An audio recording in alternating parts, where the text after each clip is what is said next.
आज के क्लास में हम जानेंगे जीव विज्ञान यानी बायोलॉजी। बायोलॉजी क्या है? बायोलॉजी का चैप्टर शुरू करने से पहले यानी जीव विज्ञान का चैप्टर शुरू करने से पहले हम जानेंगे बायोलॉजी क्या है, बायोलॉजी शब्द क्या कैसे हुआ, जीव विज्ञान किसे कहते हैं, उसका परिभाषा, जीव विज्ञान के जनक कौन है। ठीक है, जीव विज्ञान का जनक कौन है, सबसे पहले जीव विज्ञान का नामकरण कब हुआ था, इसके बारे में हम जानेंगे। ठीक है, तो जीव विज्ञान यानी बायोलॉजी, जीव विज्ञान यानी बायोलॉजी। बायो के मतलब होता है लाइफ, लोगोस के मतलब होता है स्टडी। लाइफ यानी जीवन, क्या होता है? लाइफ यानी जीवन, लाइफ यानी जीवन, स्टडी यानी अध्ययन। क्या है? अध्ययन। स्टडी यानी अध्ययन, लाइफ यानी जीवन। जीवन का अध्ययन ही जीव विज्ञान कहलाता है। जीव विज्ञान की अगर परिभाषा पूछे आपसे कोई, तो आप क्या जवाब दीजिएगा? जीवन का अध्ययन ही जीव विज्ञान कहलाता है। ठीक है, यानी बायोलॉजी, बायोलॉजी यानी जीवन का अध्ययन ही बायोलॉजी यानी जीव विज्ञान कहलाता है। जीव विज्ञान शब्द का प्रयोग सबसे पहले किसने किया था? लैमार्क, जो फ्रांसीसी वैज्ञानिक था, और ट्रेवीरेनस, जो जर्मनी वैज्ञानिक था। इन्होंने सबसे पहले जीव विज्ञान शब्द का प्रयोग किया। ऑप्शन आपका ऑप्शन वाला ऑब्जेक्टिव क्वेश्चन रहेगा कि जीव विज्ञान शब्द का प्रयोग सबसे पहले किसने किया था?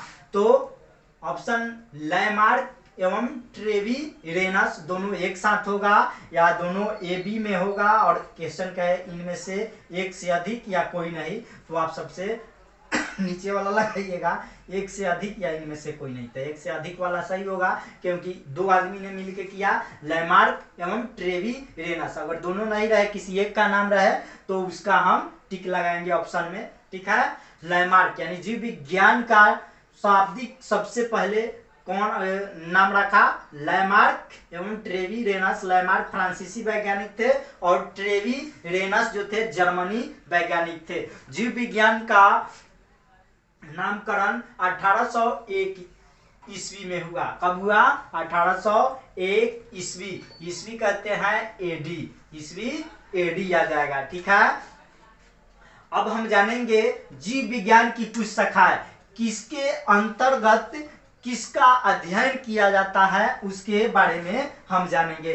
तो यहाँ देखिए, एपीकल्चर क्या है? एपीकल्चर के माध्यम से हम मधुमक्खी पालन का अध्ययन करते हैं। जीव विज्ञान में एक पार्ट होगा एपीकल्चर, उसके माध्यम से हम मधुमक्खी पालन का अध्ययन करते हैं। दूसरा है सेरीकल्चर। क्या है? सेरीकल्चर, इसके माध्यम से हम रेशम कीट पालन का अध्ययन करते हैं। पीसी कल्चर, क्या है? पीसी कल्चर, इसके माध्यम से मत्स्य पालन का अध्ययन करते हैं, पीसी कल्चर के माध्यम से। माइकोलॉजी, इसके माध्यम से हम कवकों का अध्ययन करते हैं। इस चैप्टर में हम क्या पढ़ेंगे? कवकों का अध्ययन, माइकोलॉजी से। फाइकोलॉजी, क्या है? फाइकोलॉजी से हम शैवालों का अध्ययन करते हैं। देखिए यहाँ आप कहिएगा सर जी गलत पढ़ दिए, फाइकोलॉजी, साइकोलॉजी है नहीं बाबू, PHSY रहेगा, तब हम पढ़ेंगे साइकोलॉजी। ठीक है, इसको हम पढ़ेंगे क्या? फाइकोलॉजी। फाइकोलॉजी के अंतर्गत हम शैवालों का अध्ययन करते हैं। एंथोलॉजी, एंथोलॉजी से हम पुष्पों का अध्ययन करते हैं। और पोमोलॉजी, पोमोलॉजी से हम फलों का अध्ययन करते हैं। ऑर्निथोलॉजी, पक्षियों का अध्ययन करते हैं।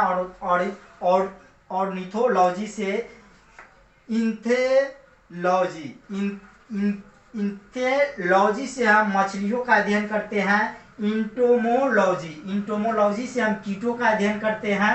इंटोमोलॉजी से डेंड्रोलॉजी से वृक्षों एवं झाड़ियों का अध्ययन करते हैं।